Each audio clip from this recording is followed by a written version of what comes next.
Everyone, আসসালামু আলাইকুম। সবাই কেমন আছেন? আপনাদের সাথে একটা জোকস করতে এলাম।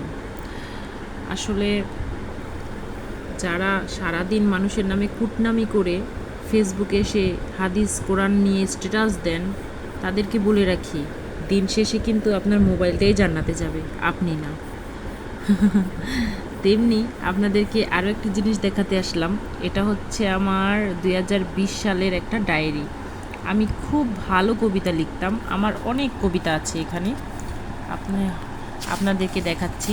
অনেক অনেক কবিতা লিখেছি আমি, অনেক অনেক অনেক অনেক কবিতা লিখেছি। আমি এক দিন পরে আপনাদের শোনাবো।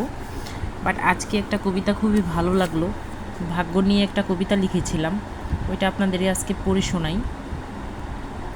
কবিতার নাম হচ্ছে দাবি। পাইনি যেসব জীবনেতে, তা নিয়ে আজ ভাবি, অনেক কিছুই পাওয়ার ছিল, করিনি তো দাবি। করলে দাবি পেতাম কি না ছিল না তাও জানা, হয়তো পেলে ওসুল করে নিতাম 16 আনা। ভাগ্যে যদি থাকে তবে করতে হয় না দাবি, পাওয়ার হলে এমনি পেতাম এটাও আবার ভাবি। কপালে যা আছে লেখা সেটুকু পাবো জানি, যে যা বলুক কপালটাকে আমি কিন্তু ভীষণ মানি। এটা হচ্ছে আমার খুবই একটা জনপ্রিয় কবিতা, আপনাদেরকে দেখালাম। আমার অনেক কবিতা, অনেক অনেক কবিতা আমি লিখে রেখেছি এখানে। এটা হচ্ছে আমার 2020 সালের একটা ডায়েরি। হঠাৎ করে আপনাদের সামনে হঠাৎ করে আমি হাতের কাছে পেলাম, তাই আপনাদেরকে দেখালাম। কেমন হয়েছে সবাই জানাবেন দয়া করে। আসসালামু আলাইকুম।